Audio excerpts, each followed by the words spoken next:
날수의 무서운 라디오. 지하로 간 소녀의 고백 5부 마지막. 아주 오래전 나의 선조는 당파 싸움의 위해로부터 자신을 지키기 위해 이 지하 통로에 몸을 피신했다. 지상에서 어떤 일이 벌어지고 있는지 아무것도 알지 못한 채 그저 끝없이 어둠 속에 자신을 묻어버리고만 있었다. 한 차례 거센 세파가 휩쓸고 지나가고 어느 정도 안정이 내리면 누군가가 지하 통로의 문을 열어줄 것이다. 일이 잘 마무리되었으니 이제 그만 나와도 된다며. 그러나 파벌 간의 감정 다툼이 더욱 격해지고 피를 부르는 혼란이 지속될 시엔 문제가 심각해진다. 살기 위해 들어갔던 지하 통로는 그대로 자신의 무덤이 되어버린다. 지독한 어둠과 허기짐 속에서 서서히 죽어간다. 결국 시체는 썩고 뼈는 저절로 흙과 동화되어 버린다. 어둠은 완전히 선조를 삼켜버린 것이다. 그 죽음의 흔적은 지하의 어둠 속에 고스란히 남아서 떠돌고 있으리라. 주위를 둘러보니 여전히 좁고 어두웠다. 나는 아직도 그 지하 속에 숨어 있었다. 고개를 올려 하늘을 바라보았다. 달빛을 받은 마루의 모습이 선명히 들어왔다. 누군가가 통로를 열어놓은 것이다. 과연 누가? 누나, 거기서 뭐해? 동생의 목소리가 메아리치며 울렸다. 머리를 세차게 흔들어 보았다. 하지만 웬일인지 나의 동작 하나하나가 슬로우 모션으로 움직이고 있는 것만 같았다. 몸이 부양하고 있는 느낌이었다. 문득 섬뜩한 기분이 들어 아래를 내려다보았다. 상당히 불쾌한 공포가 꾸역꾸역 밀려왔다. 누군가가 있었다. 이 좁은 지하 속에 나 외에 누군가가 함께 있다. 불안한 마음에 앉은 자세로 사방을 살폈다. 설마 동생의 유령이 이곳까지 내려온 것인가? 그러나 동생은 아니었다. 만약 동생이었다면 그 애의 존재를 분명히 느낄 수 있었을 테다. 동생이 아니라면 오래전 이곳에서 죽어간 어느 선조의 유령인가? 이제껏 나는 선조의 시체 위에서 그의 혼령과 함께 공존하고 있었던 것인가? 바로 그때 희미하게 스며든 달빛에 어둠이 점점 희석되어 갈 무렵 비로소 나는 그것이 나의 시신임을 분명하게 알 수 있었다.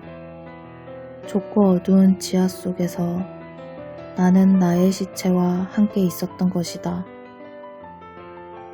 충격과 혼돈이 급작스럽게 반응하며 내 안에서 폭발했다. 시공간의 흐름이 비정상적으로 뒤틀리고 있었다.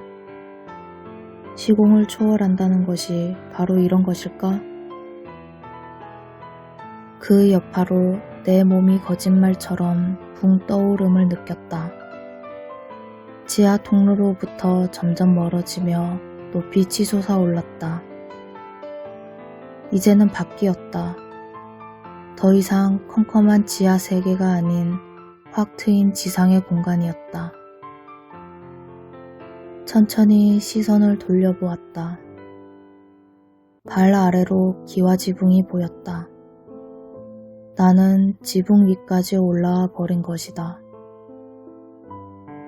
그렇게 허공에 둥둥 뜬 상태로 마당을 내려다보았다.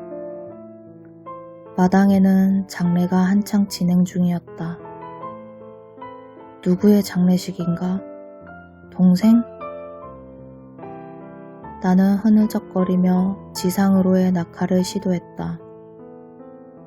지붕을 그대로 통과해서 천정에서 내려와 안방으로 곧장 직행했다. 안방에는 상복을 입은 언니들이 울고 있었다. 엄마와 할머니의 초췌한 모습도 보였다. 그리고 영정사진 속의 동생의 모습도 보였다. 동생의 사진 옆에는 나의 사진도 나란히 놓여 있었다. 내가 그윽한 향냄새를 뒤로하고 마당을 가로질러 대문에 이르렀을 때 문 밖에는 동생이 기다리고 있었다. 나는 희미하게 웃으며 동생의 손을 잡아주었다. 동생은 여지껏 나를 기다리고 있었던 것이다. 창극이 일어난 후 나는 극심한 두려움에 사로잡혀 아무도 모르는 지하 속으로 몸을 숨겼고 그 속에서 채 이틀도 못 버티고 어이없게도 산소 부족으로 죽은 것이다. 내가 그렇게 지하 속에서 아무도 모르게 죽어간 사이 지상에서는 나를 찾기 위해 온 마을이 발칵 뒤집힌 상태였다. 동생의 장례는 미루어지고 실종되어 버린 나를 찾기 위해 거대한 수색 작업이 펼쳐졌다. 경찰과 인근 군부대까지 동원된 대대적인 수색 작업이었지만 모두 실패로 끝나버렸다. 내가 죽은 지 하루가 지났을 무렵부터 밤마다 동생의 혼령이 나타나기 시작했다. 동생은 내가 숨진 장소를 귀신같이 찾아낸 후 엄마의 꿈속으로 나타나 지하 통로의 위치를 알려주었다. 결국 내가 죽은 지 이틀째 되는 날 밤 엄마에 의해서 나의 시체는 발견되어졌다.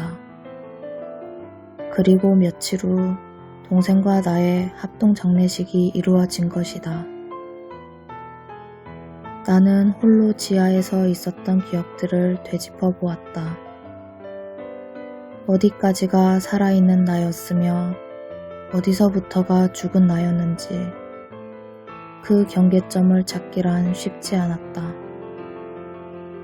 다만 수없이 꾸었던 악몽과 환상들은 모두 나의 어리석음에 대한 스스로의 질책과 회유였음을 알 수 있었다.